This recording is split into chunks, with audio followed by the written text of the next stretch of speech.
Thank you speaker sir, मुझे यहाँ मौका देने के लिए, बोलने के लिए। विश्व में जो देश आज प्रगति के पथ पर है, उसकी अर्थव्यवस्था नॉलेज बेस्ड है। नॉलेज बेस्ड इकोनॉमी के लिए सबसे महत्वपूर्ण जो कंपोनेंट है वो स्किल्ड एवं ready to work manpower है। वर्ष 2022 तक भारत में विश्व की सबसे अधिक युवा आबादी होगी। आज भी देश की जनसंख्या में लगभग 80 करोड़ लोग वर्किंग एज ग्रुप के हैं। भारत विश्व की ह्यूमन रिसोर्स कैपिटल बन सकता है अगर हम इस आबादी हेतु स्किल डेवलपमेंट के अवसर सुनिश्चित कर सके तथा उनकी एम्प्लॉयबिलिटी प्रोडक्टिविटी में वृद्धि कर सके। देश के पास मौजूद इस डेमोग्राफिक डिविडेंड को केपेबल, फ्लेक्सिबल व क्वालिफाइड मैन पावर में बदलने से एक तरफ जहां युवाओं के सपने साकार होंगे, वहीं देश की अर्थव्यवस्था भी मजबूत होगी। आज की उभरती हुई अवस्था में रोजगार के नए अवसर पैदा हो रहे हैं। इन अवसरों का लाभ हमारे युवाओं को मिले, इसलिए हमें अपने स्किल डेवलपमेंट प्रोग्राम को स्केल, स्पीड व गुणवत्ता के साथ चलाना होगा। आज भारत में स्किल लोगों का प्रतिशत अन्य देशों के मुकाबले बहुत कम है। यह 5% से भी कम है। वर्तमान समय में भारत के विभिन्न संस्थाओं में 43 लाख युवाओं को ट्रेनिंग देने की क्षमता है, जबकि इंडस्ट्री की जो आवश्यकता है वो 2 करोड़ 20 लाख है। इसके अलावा 1 करोड़ 30 लाख व्यक्ति प्रत्येक वर्ष वर्कफोर्स में शामिल होते हैं। यह संख्या जो हम देख रहे हैं, इससे हम अनुमान लगा सकते हैं कि जो स्किल डेवलपमेंट है ये कितना क्रिटिकल है, ये कितना इम्पोर्टेंट है हमारे भारतवर्ष के लिए। उत्तर प्रदेश हुनरमंदों का प्रदेश है, हम सभी जानते हैं। ये प्रदेश रहा है हुनरमंदों का और आज भी है। इस प्रदेश में बनारस की सिल्क साड़ियां, आजमगढ़ की साड़ियां, कन्नौज का अतर, लखनऊ की चिकनकारी, जरदोजी का काम, सहारनपुर का फर्नीचर, फिरोजाबाद में कांच की जो चूड़ियां बनती हैं, आगरा व कानपुर में लेदर गुड्स है, गोरखपुर की पॉटरी, अलीगढ़ के ताले विश्व भर में मौजूद है। ये उत्तर प्रदेश की जो कारीगर हैं, वे हमारे देश की और हमारे प्रदेश की धरोहर है। तो इन कारीगरों के लिए मैं समझती हूँ बहुत जरूरी है कि डिजाइन इंस्टीट्यूट्स बने, जिससे कि हम लोग विश्व के मार्केट की हम लोग बराबरी कर सके और हम अपने जो प्रोडक्ट्स हैं उनको मेड इन इंडिया के प्रोडक्ट्स के बेच सके। जो आज हम देखते हैं कि made in Italy, made in France है, तो मेड इन इंडिया का भी हमारा ये सपना तभी सफल हो पाएगा जब हम लोग ये डिजाइन इंस्टीट्यूट की स्थापना कर सकेंगे। इसी के साथ इन कामगारों ने यह हुनर उनको फॉर्मल ट्रेनिंग के तहत नहीं मिला है, बल्कि उन्होंने अपने परिवारों से सीखा है। इसी प्रकार प्रदेश के हजारों श्रमिक पूरे देश में ही नहीं बल्कि विदेशों में भी कार्य कर रहे हैं। विश्व की सबसे बड़ी जो इमारत है बुर्ज खलीफा, उसका निर्माण कार्य में भी सबसे ज्यादा निर्माण जो श्रमिक थे वे हिंदुस्तान के थे और उसमें भी सबसे अधिक उत्तर प्रदेश के थे। लेकिन इन्होंने शायद ही किसी से फॉर्मल ट्रेनिंग पाई होगी या किसी के पास प्रमाण पत्र होगा। अतः हमने न सिर्फ हमारी युवा पीढ़ी को ट्रेनिंग देकर हुनरमंद बनाना है, बल्कि जिन लोगों के पास हुनर है उसको भी प्रमाण पत्र देना है, ताकि वह विश्व के किसी भी कोने में जाकर अपने हुनर के अनुसार सम्मानजनक रोजगार प्राप्त कर सके। और अगर वह अपना व्यवसाय कहीं बाहर शुरू करना भी चाहता है तो उसे एक प्रोफेशनल के रूप में देखा जाए और वह अपना स्थान बना सके। उत्तर प्रदेश की आबादी विश्व के 5वें नंबर पर आज आती है। ऐसे में इस चुनौती को एक अवसर के रूप में स्वीकार कर युवाओं की बेरोजगारी की समस्या को दूर करने का प्रयास प्रदेश सरकार कर रही है। उत्तर प्रदेश संपूर्ण भारत में प्रथम राज्य है जहां युवाओं हेतु कुशल विकास सुनिश्चित करने के लिए वर्ष 2013 में कौशल विकास नीति लागू की गई थी। पहली बार केंद्र और राज्य के विभिन्न विभागों द्वारा चलाए जा रहे ट्रेनिंग प्रोग्राम को इंटीग्रेट किया गया, स्टैंडर्ड नॉर्म्स पर संचालित किया जा रहा है। इसके साथ ही यह भी सुनिश्चित किया गया है कि स्टैंडर्ड नॉर्म्स के अनुसार जो धनराशि चाहिए, यदि किसी योजना में वह धनराशि अनुमान्य नहीं है तो अंतर की जो भी धनराशि होगी वह सरकार द्वारा स्थापित स्किल डेवलपमेंट फंड से दी जा सके। इसी लक्ष्य को ध्यान में रखते हुए प्रदेश ने 14 से 35 वर्ष की आयु वर्ग के युवाओं को निःशुल्क रोजगार परक ट्रेनिंग देने हेतु वर्ष 2013 में राज्य सरकार ने उत्तर प्रदेश कौशल विकास मिशन की स्थापना करी।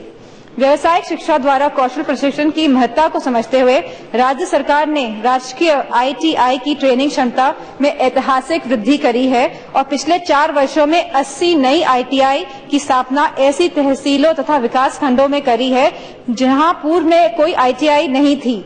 इसके अतिरिक्त जो पूर्व की ITI थी उनमें भी विस्तार किया गया है, जहां वर्ष 2013 में मात्र 46 सीटें पूरे प्रदेश में उपलब्ध थी। आजादी के बाद 60 सालों के बाद भी यह सीटें 46 ही थी। वहीं 3 वर्षों में इसमें 59 अतिरिक्त सीटें बढ़ाकर प्रदेश में अब कुल 1,50,000 एडमिशन दिए जा चुके हैं। ये अपने आप में ही एक कीर्तिमान है।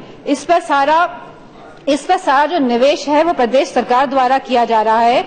हम चाहते हैं प्रदेश सरकार द्वारा किए गए इस उल्लेखनीय प्रयास का संज्ञान भारत सरकार ले तथा ऐसी तहसीलों और विकास खंडों में नई इकाइयां, नई सरकारी ITI स्थापित करे और अपनी वित्तीय सहयोग करे जहां पर अभी कोई सरकारी या प्राइवेट ITI नहीं है। प्रदेश में पब्लिक प्राइवेट पार्टनरशिप योजना के अंतर्गत 115 गवर्नमेंट ITI का उच्चीकरण किया गया है और short term skill development training programme के चलते राज्य सरकार द्वारा स्थापित उत्तर प्रदेश कौशल विकास मिशन के जरिए लगभग 46 लाख युवाओं ने अपनी पसंद के ट्रेनिंग प्रोग्राम्स में अपना रजिस्ट्रेशन कराया है और इसके लिए निजी एवं सरकारी क्षेत्रों के 281 ट्रेनिंग पार्टनर को इम्पैनल किया गया है, जिसके द्वारा पूरे प्रदेश में लगभग 1.5 वर्ष की अवधि में 1935 सेंटर स्थापित किए गए हैं, जो अपने आप में एक रिकॉर्ड है।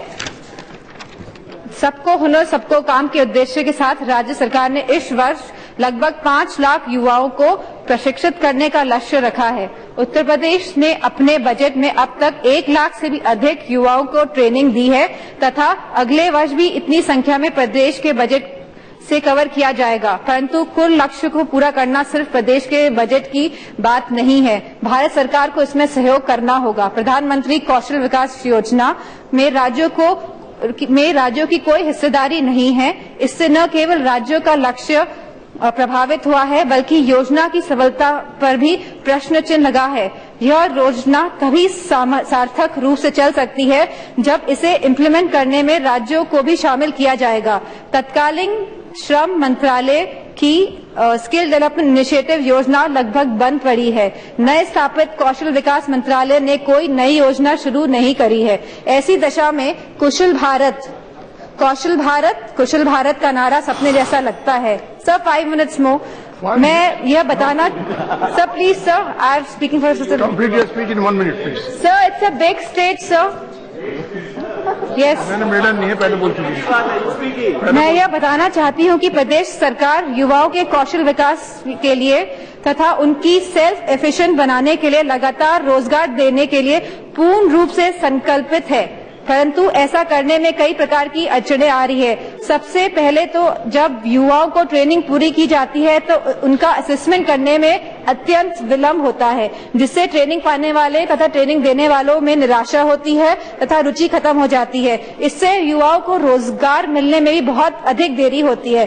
तो सेक्टर स्किल काउंसिल ने तो अब जाकर 2 वर्ष बाद पहली बार सर्टिफिकेट्स इश्यू करे हैं। इसलिए यह जरूरी है कि भारत सरकार का कौशल विकास मंत्रालय इस पर ध्यान दे कि असेसमेंट का सिस्टम ठीक हो तो इसमें काम में लगी एजेंसीज की संख्या पर्याप्त हो ताकि असेसमेंट समय पर हो सके और जो युवा ट्रेनिंग पा चुके हैं जो उनको सर्टिफिकेट्स मिले जिससे कि वो जल्दी रोजगार प्राप्त कर सके।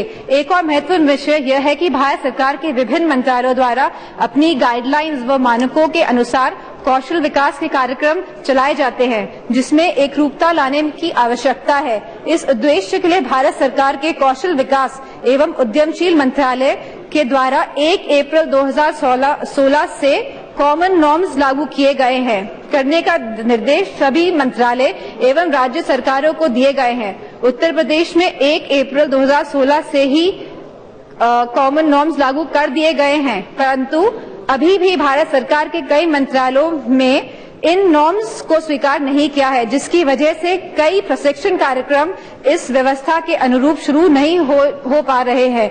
ग्राम विकास मंत्रालय भारत सरकार द्वारा भी बार बार दीनदयाल उपाध्याय ग्राम कौशल जो योजना है, इनके नियमों व व्यवस्था में परिवर्तन किए जाने के कारण गत एक वर्ष में राज्य सरकारें धनराशि होने के बावजूद भी युवाओं को ट्रेनिंग शुरू नहीं कर पा रही है। भारत सरकार के अन्य मंत्रालय द्वारा भी स्किल डेवलपमेंट हेतु राज्य सरकारों को समाप्त करें, आप टाइम हो गया बहुत time. 2 minutes, I am finishing. Skill development हेतु राज्य सरकारों को दी जाने वाली सहायता में कोई उल्लेखनीय कार्य नहीं है। केंद्र सरकार द्वारा अगर कौशल विकास के लिए धनराशि नहीं दी जाएगी तो स्किल इंडिया का सपना निश्चित रूप से अधूरा रह जाएगा और अन्य देशों की तुलना में स्किल डेवलपमेंट क्षेत्र में हम पिछड़ जाएंगे। अंत में मैं फिर यही कहना चाहूंगी कि जैसे उत्तर प्रदेश सरकार ने कौशल विकास की जरूरत को समझते हुए उनके ऐतिहासिक कदम उठाए हैं तथा अपने द्वारा किए गए उत्कृष्ट कार्यों के बल पर न केवल देश बल्कि पूरे विदेश में भी ख्याति अर्जित की है, उसी प्रकार केंद्र सरकार उत्तर प्रदेश को सपोर्ट करे, हमको आर्थिक रूप से भी सपोर्ट करे, कौशल विकास के क्षेत्र में आने वाली कठिनाइयों को दूर करे और राज्यों को भौतिक एवं आर्थिक सहयोग भी करे ताकि देश एवं प्रदेश के युवाओं के कौशल विकास की मंशा पूरी तरह धरातल पे उतर सके। और मैं ये भी कहना चाहूंगी कि हमारे मैन्युफैक्चरिंग यूनिट्स को भी एम्पावर करे लगाएं, क्योंकि अगर हमारे पास ITIs होंगे, हमारे पास युवा तैयार हैं, लेकिन उनको एम्प्लॉयमेंट हम कैसे देंगे जब हमारे प्रदेश में मैन्युफैक्चरिंग यूनिट्स नहीं होंगी। तो इन्हीं शब्दों के साथ मैं समाप्त करूंगी। Thank you speaker sir. वैसी साहब कि आप अपनी वाइफ के नाम पे लोन लीजिएगा 1 करोड़ का। Question our is over. नहीं, कोई गलत बात नहीं कही, आप चिंता मत करें।